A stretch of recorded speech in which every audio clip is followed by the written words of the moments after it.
Oh my god, I'm so excited. I can't contain my excitement because I've gained so many new subscribers. I'm so happy, guys. Thank you very much. I'm so happy. I can see you guys enjoyed the video I did with Neza from Nezaville. Thank you guys for coming here. Thanks for subscribing. Thanks for coming on board. I'm so happy. I'm so grateful from the bottom of my heart. Thank you very much for subscribing. And for my returning subscribers, you are welcome back to Melina's TV.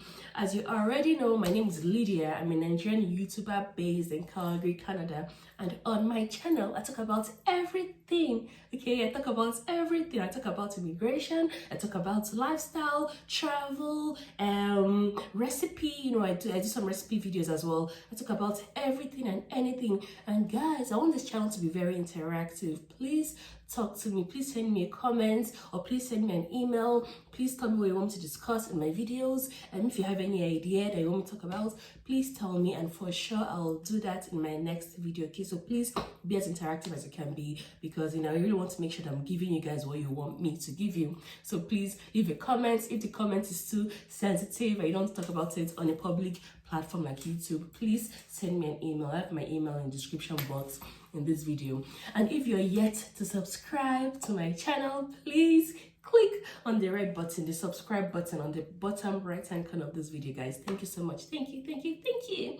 So in today's video, guys, I'm talking about marriage, guys. The amount of people, the amount of Nigerians specifically that get divorced when they move to Canada is at an all-time high. Believe me, I work at the courts, and the amount of people, Nigerians, that have been married for 10 years, 15 years in Nigeria, then when they come here, within 1 year, they're already separating. Within 2 years, they're already separating. And I'm like, well, what went wrong? You know, you're happily married in Nigeria, and now you can't tolerate each other anymore. What's going on? It breaks my heart to see this happen. So in this video, I'll be talking about why I think Nigerians break up, you know, when they move to Canada. What's going on, guys? Stay tuned.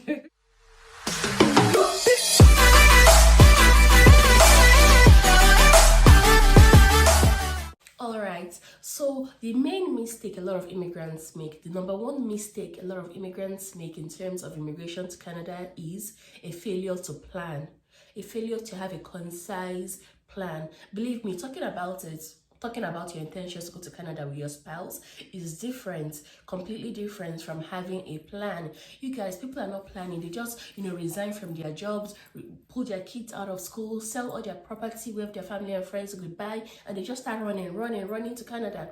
And you need to have a plan. Believe me, I work at the court, and the amount of Nigerian marriages that break here in Canada is at an all-time high. And it breaks my heart because these reasons can be avoided. It can be avoided. Meanwhile, I'm a huge proponent of divorce. If you're getting divorced because of abuse, any sort of abuse, either physical, mental, sexual abuse, that's a real thing. It's a crime to rape your wife or your husband in Canada. It's actually a crime for you. You'll be thrown to jail if you rape your husband or your wife. So if you've been abused, sexually, mentally, physically, emotionally, please dump that zero and get yourself a hero, because there are lots of heroes out there.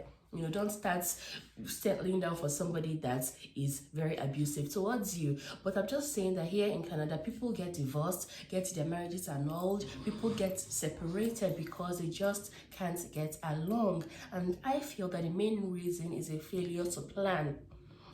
Now, what do I mean? When you come to Canada, it's everybody's desire and everybody's prayer to get a job ASAP, to get a job ASAP, maybe within 6 months. Now, if you guys are lucky, and you get a job within 6 months, maybe you and your spouse or at least one person gets a full-time job, then that's very good. That's amazing. Then at that stage, you should sit down with your spouse and say, okay, we have a job now. What's our next course of action? What do we do next? Then at that point, you might say, okay, let's buy a house with the bulk money we've moved. I can't speak. With the bulk money we've moved from Nigeria to Canada with. You can buy a house, you can put that down as down payment, you can invest it in stocks and trade, you can do something tangible with that money. That's everybody's prayer, to get a job within 6 months. However, sometimes it doesn't pan out like that. it does not pan out like that. So it might take a bit longer than necessary to get a job here. So then, if you've been here for 1 year or maybe 1 year and 6 months, you should go back to the drawing board with your spouse and say, okay, my spouse, I've been here for 1 year or 1 year and 6 months. We still haven't settled into society. We still haven't settled in. So what do we do next? At that point, you might consider maybe changing, going to a different city. Maybe perhaps your job is not in high demand in the particular city where you live, because different provinces in Canada have different have different professions or different things that they're known for. Do you understand?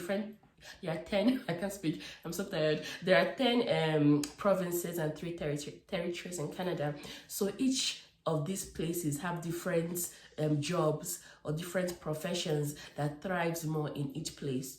So here in Calgary, oil and gas is more in demand. Engineering jobs are more in demand. In Toronto, software engineering, accounting, business, it thrives better there in Toronto. Whereas in Vancouver, real estate is big business there. Real estate is the go-to business in Vancouver. That's British Columbia. So you need to go back to your drawing board with your spouse and decide whether or not you'll relocate to a different city. You might perhaps want to go back to Nigeria. Maybe you've not resigned yet and you're just on some sort of leave or study leave or compassionate leave or something. You might go back to Nigeria where, the other person stays here and finds their feet. When they're now settled in, then can now move. Because, when it comes to this, you can't be sentimental about it. A lot of people say, I don't want to live away from my husband. I don't want to live away from my spouse. I don't believe in long distance marriage. But you need to be practical, not sentimental, because you need to know that each month you have to pay bills. And if there's no money coming in, both husband and wife will be under so much pressure, and before you know it, you're always at loggerheads. You're quarreling, you're fighting, you're just not getting along. The children are seeing this, and your relationship and your marriage and your home becomes very toxic. And it all stems back to not having a plan. So you need to have a concise plan, a workable plan, a plan that both of you will stick to. A plan that both of you will stick to, okay? So guys, please try to plan it out, okay? Don't just dump your jobs. Don't be like just dump and just start running down here. Please try to have a plan. Discuss it extensively, because you're making a really life-altering decision. You can't just be negligent about it. You need to have a plan. Talk about it. Talk about all the possible things that can happen and all the possible things that can go wrong, okay? And I wish you guys lots of luck. If you're moving down to Canada and you have any questions for me, please by all means leave me a comment, send me an email. My email is in the description box in this video. And also, like I said, give me your comments, guys. I'm looking forward to hearing from each and every one of you. Please give me your comments. If you have an idea or something you would like me to discuss, please let me know, and of course I'll bring this your way, okay? So thank you to each and every one of you. Thank you, guys. Stay safe, okay? This coronavirus is so scary here in Canada. Guys, please stay safe. Please stay safe and healthy. Thank you, and see you in my next video. Hey guys, thanks for watching. Please leave a comment, like, subscribe, and share this video. See you guys very soon. Bye.